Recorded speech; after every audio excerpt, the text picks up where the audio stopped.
Muy buenos días, Dios les bendiga nuevamente aquí en nuestro podcast La Biblia en un año, el día 101. 7 maneras de adquirir sabiduría. Landwehr's de Arabia es una de las películas más exitosas de todos los tiempos. Gran parte del filme está sacado del relato del propio T.E. Lawrence sobre su tiempo en Arabia. Lawrence era un académico especializado en arqueología y un estratega militar. Alcanzó el rango de coronel a los 30 años, más conocido por sus actividades en el Medio Oriente durante la Primera Guerra Mundial.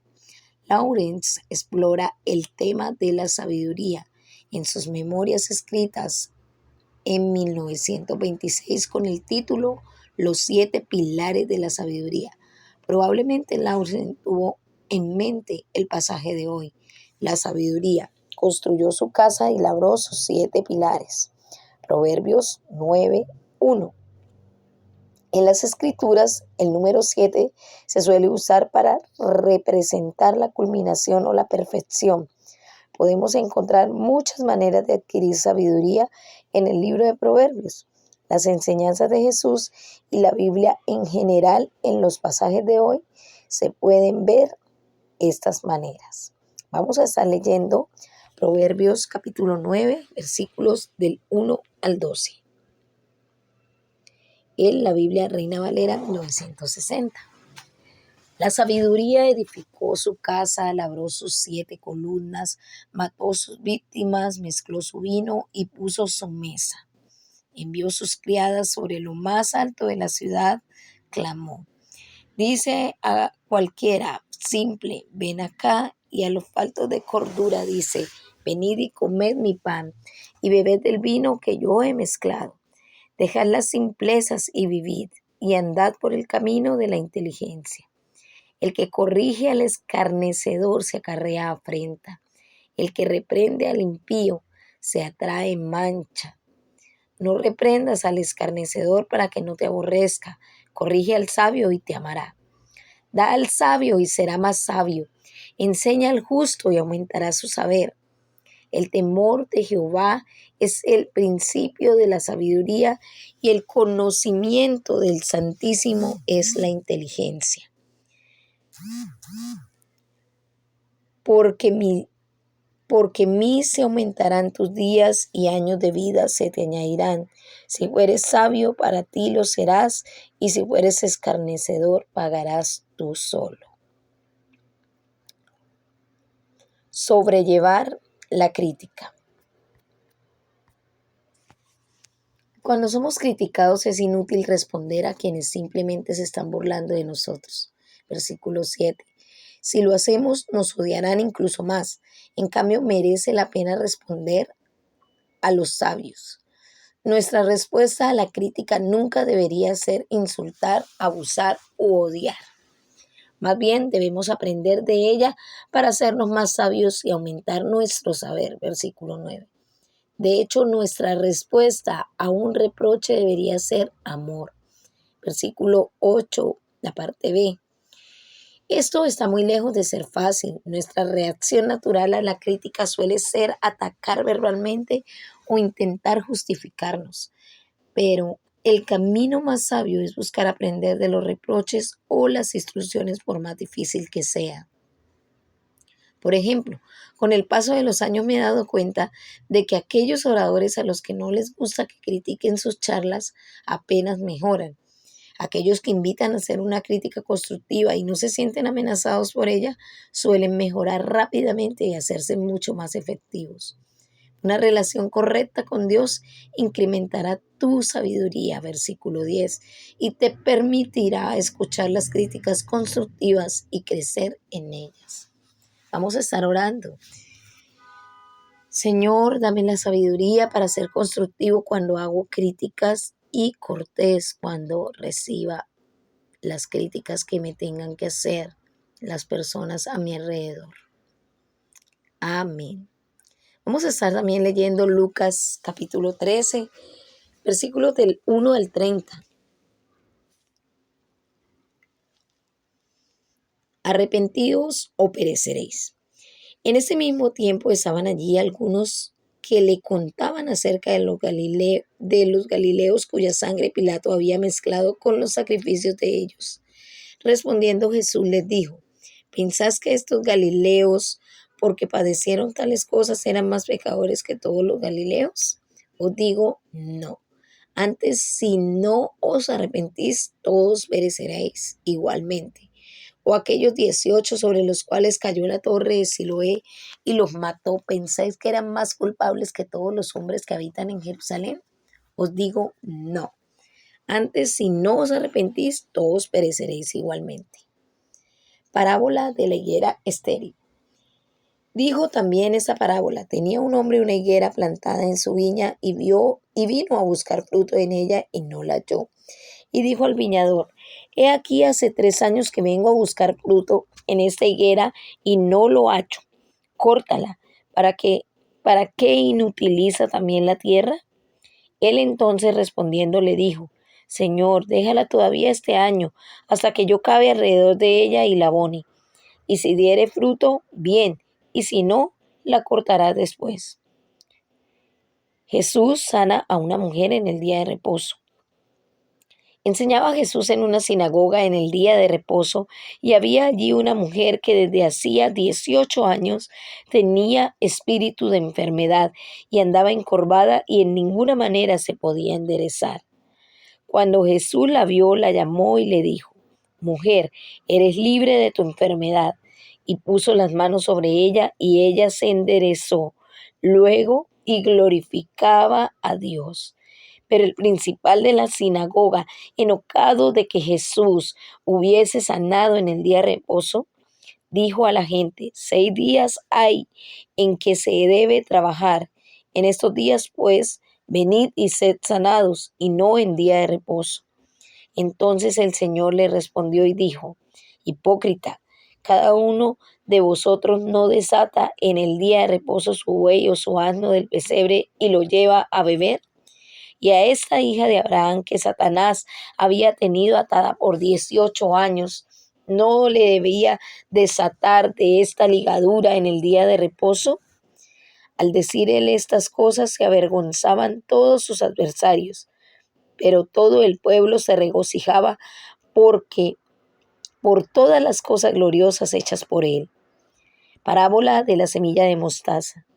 Y dijo: ¿a qué es semejante el reino de Dios y con qué compararé? Es semejante al grano de mostaza que un hombre tomó y sembró en su huerto y creció y se hizo árbol grande y las aves del cielo anidaron en sus ramas. Parábola de la levadura.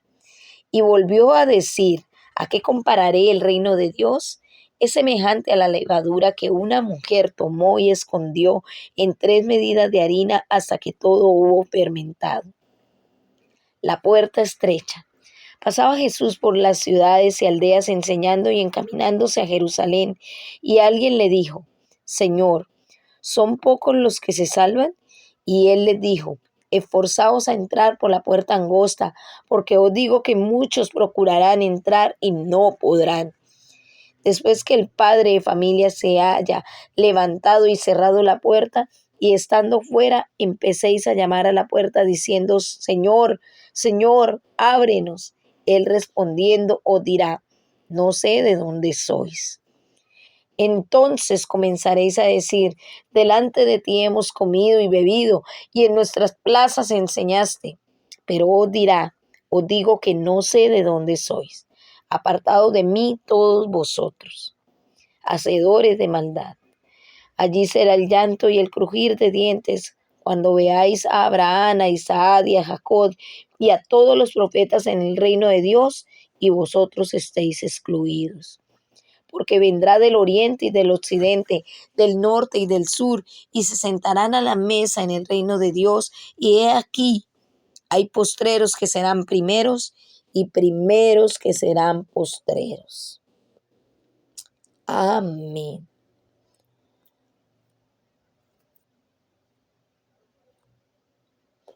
Responder al sufrimiento. En este pasaje vemos a Jesús responder de 2 maneras diferentes ante el sufrimiento. La respuesta de Jesús a la gente que estaba sufriendo siempre fue compasión, como vemos cuando sana a la mujer jorobada. Acá vemos también la respuesta a las preguntas suscitadas acerca del sufrimiento. Pilato había dado muerte a unos galileos cuando ellos ofrecían sus sacrificios. Versículo 1. En efecto, alguna gente fue a preguntar a Jesús, ¿por qué permite Dios el sufrimiento? ¿Por- ¿Fue su sufrimiento consecuencia de su pecado? Por supuesto, Jesús muestra una extraordinaria sabiduría en su respuesta. Gran parte del sufrimiento de este mundo está causado por el pecado humano y todos nosotros somos culpables. Pero Jesús deja muy claro que no hay vínculo automático entre el pecado y el sufrimiento. Aquellos no sufrían porque fueran peores, pecadores, que el resto de los galileos. Jesús señala además de que los desastres naturales no son necesariamente una forma de castigo de Dios. Aunque pueda ser pertinente que examinemos nuestros propios corazones, cuando estamos sufriendo tenemos que ser muy cuidadosos a la hora de juzgar porque están sufriendo los demás. Jesús no estaba interesado en dar explicaciones filosóficas ante el sufrimiento. Más bien, lo que le interesaba era nuestra respuesta a menos que se arrepientan. Podar y plantar. Las parábolas de la higuera, el grano de mostaza y la levadura nos dan la sabiduría acerca de cómo crecer, de cómo crecen las cosas en el reino de Dios. Vemos que cuando es tiempo de alimentar las cosas y cuando es tiempo de detener las actividades, así como cuando se deben comenzar los proyectos.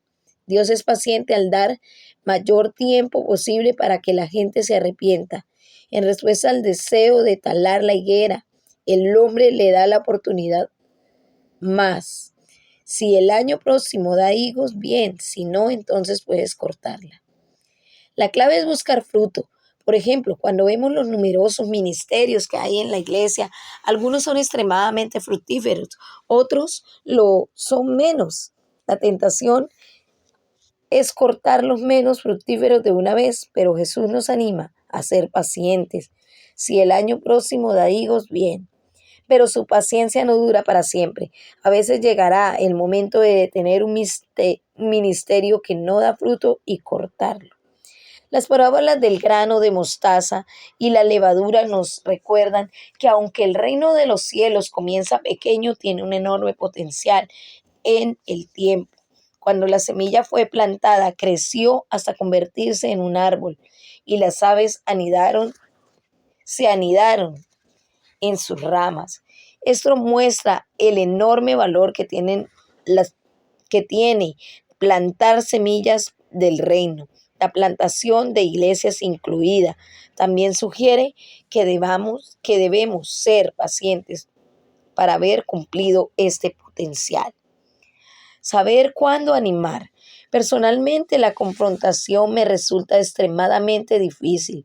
Jesús tuvo la sabiduría de conocer cuándo confrontar. Expuso la hipocresía y la doble vara de medir de aquellos que lo criticaban por sanar a una mujer que había estado encorvada durante 18 años simplemente porque lo hizo en el Sabbat. Le recuerda la importancia de la compasión por encima del legalismo. Si aquel es un principio que ellos siguen en el cuidado de los animales, ¿cuánto más deberían seguirlo a la hora de ocuparse de la gente? Versículos del 15 al 16. La respuesta de Jesús fue brillantemente sabia, tanto que la gente quedó encantada. Versículo 17. Volverse a Jesús. Cuando alguien pregunta a Jesús, Señor, ¿pocos son los que van a salvarse? Versículo 23, Él da la respuesta intensamente práctica. Les dice, esfuércense por entrar por la puerta estrecha. Versículo 24. En otras palabras, no te enfoques primero en los demás. Asegúrate de que has entrado en el reino de los cielos. No puedes saber sobre el resto de la gente, pero puedes estar seguro sobre lo que te pase a ti. En esta parábola muchos se encuentran con que no pueden entrar en la casa que representa el reino de Dios. La razón es por la falta de una relación personal con Jesús. Por 2 veces el dueño de la casa representa a Jesús, dice a aquellos que se han quedado con la puerta en las narices. No sé quiénes son ustedes. Ser parte del reino de Dios consiste en volverse a Jesús y conocerlo. Parece que algunos de los que esperaban ser incluidos son excluidos, pero también parece que entrará más gente de la que se espera. Habrá quienes lleguen del oriente y del occidente, del norte y del sur, para sentarse al banquete en el reino de Dios. Versículo 29. Qué bonito. Volverse a Jesús y seguirlo es hacerlo sabio, incluso aunque parezca que estamos en minoría. Vamos a orar. Señor, oro porque hoy me dé sabiduría en todas las conversaciones que yo tenga y en todas las decisiones que yo tome. Lléname por favor de tu Espíritu Santo y dame la sabiduría que tuvo Jesús. Vamos a estar leyendo también Deuteronomio capítulo 13, versículos 1 y Deuteronomio capítulo 14, versículo 29.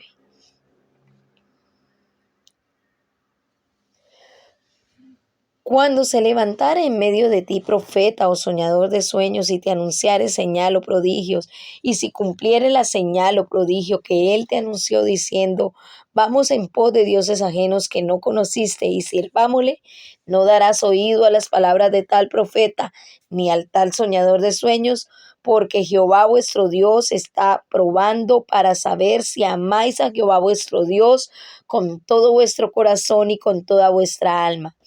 En pos de Jehová vuestro Dios andaréis, a él temeréis, guardaréis sus mandamientos y escucharéis su voz, a él serviréis y a él seguiréis.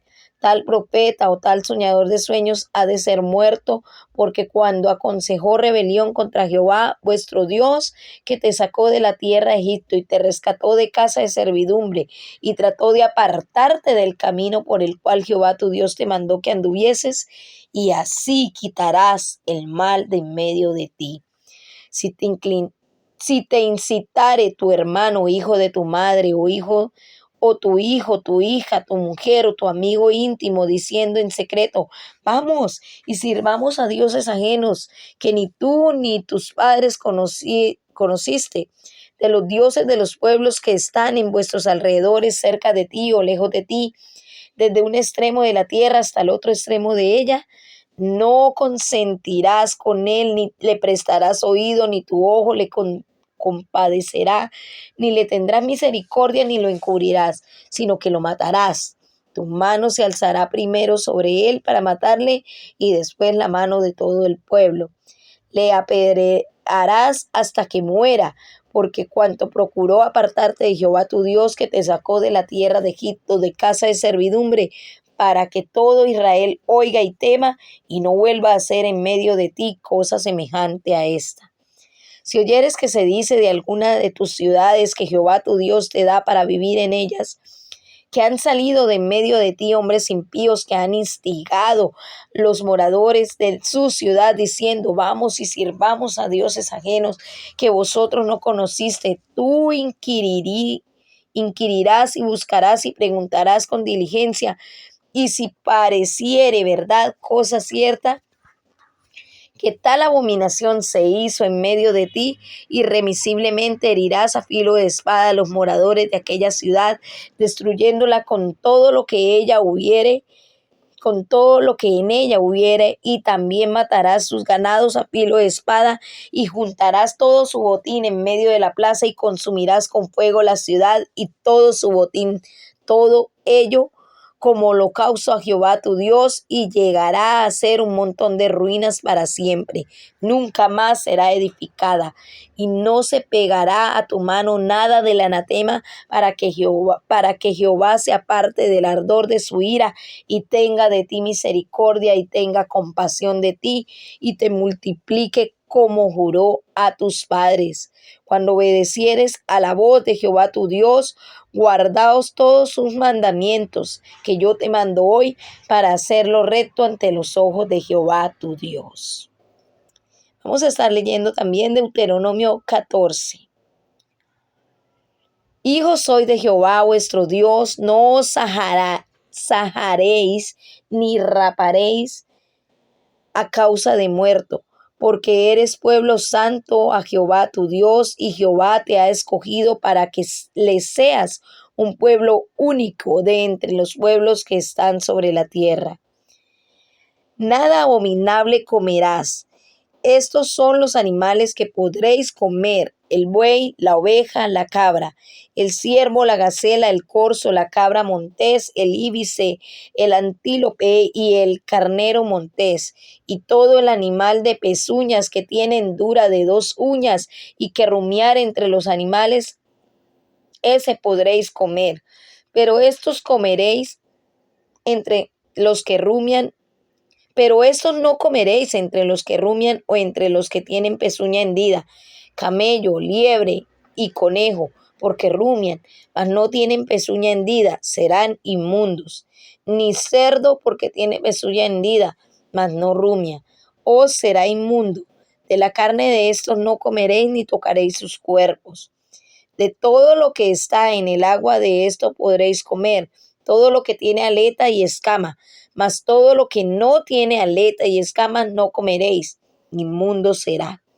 Toda ave limpia podréis comer, y estas son las que no podréis comer: el águila, el quebrantahuesos, el azor, el gallinazo, el milano según su especie, todo cuervo según su especie, el avestruz, la lechuza, la gaviota y el gavilán según sus especies, el búho, el ibis, el calamón, el pelícano, el buitre, el somormujo, la cigüeña, la garza según su especie, la abubilla y el murciélago.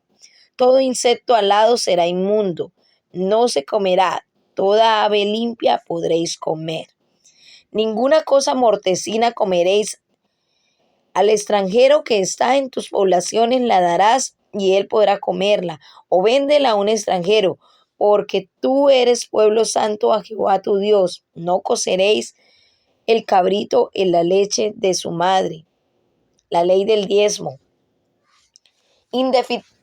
Indefectiblemente diezmarás todo el producto del grano que rindiere tu campo cada año, y comerás delante de Jehová tu Dios en el lugar que él escogiere para poner allí su nombre. El diezmo de tu grano, de tu vino y de tu aceite, y las primicias de tus manadas y de tus ganados, para que aprendas a temer a Jehová tu Dios todos los días. Y si el camino fuere tan largo que no puedas llevarlo porque por estar lejos de ti, el lugar que Jehová tu Dios hubiera escogido para poner en él su nombre, cuando Jehová tu Dios te bendijere, entonces lo venderás y guardarás el dinero en tu mano, y vendrás al lugar que Jehová tu Dios escogiere, y darás el dinero de todo lo que deseas, por vacas, por ovejas, por vinos, por sidra, o por cualquier cosa que tú deseares, y comeréis allí delante de Jehová tu Dios, y te alegrarás tú y toda tu familia. Y no desampararás al levita que habitare en tus poblaciones, porque no tiene parte ni heredad contigo. Al fin de cada 3 años sacarás todo el diezmo de tus productos de aquel año y lo guardarás en tus ciudades, y vendrá el levita que no tiene parte ni heredad contigo, y el extranjero, el huérfano y la viuda que hubiere en tus poblaciones, y comerán y serán saciados, para que Jehová tu Dios te bendiga en toda la obra que tus manos hicieren.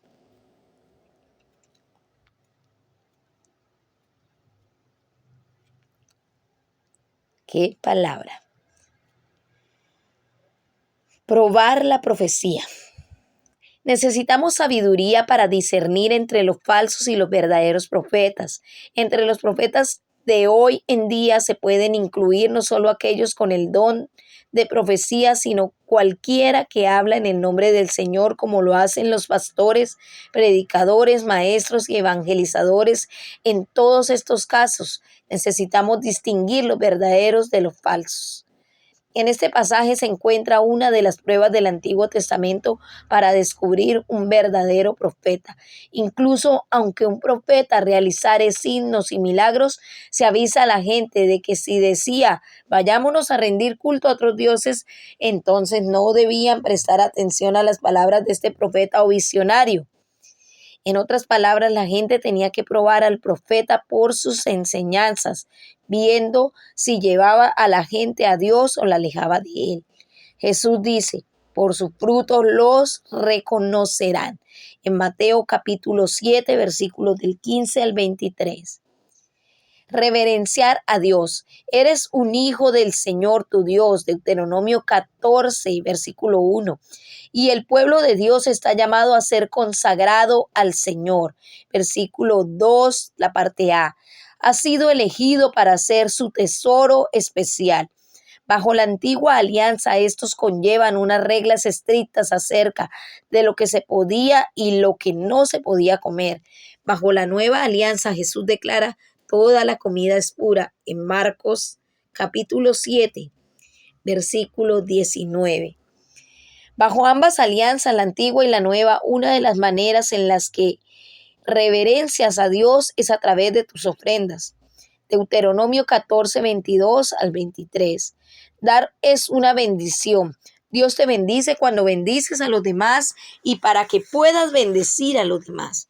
En particular, Dios promete aquí bendecirnos en nuestro trabajo. La visión de Dios para el pueblo es una comunidad sostenida por las ofrendas mutuas, como vimos hoy en la lectura de los Proverbios. El temor del Señor es el principio de la sabiduría. Proverbios capítulo 9, versículo 10. Y si eres sabio, tu premio será la sabiduría. Versículo 12. Vamos a orar. Señor, gracias porque soy tu posesión preciada. Te pido por favor que me des sabiduría en todo lo que yo haga. Amén. La pastora Pipa añade, como no tengo un gran número de títulos académicos, me reconfortan estos versículos. Vengan conmigo los inexpertos, dejen su insensatez y vivirán. Andarán por el camino del discernimiento. El comienzo de la sabiduría es el temor del Señor. Proverbios capítulo 9, versículos del 4 al 6 y el 10. Estoy intentando dejar mis caminos insensatos y hacerme sabia. Bueno, recordemos que este devocional fue escrito por el pastor Nicky Gumbel y la voz que le dio vida a este devocional fue la voz de Angélica Rojas.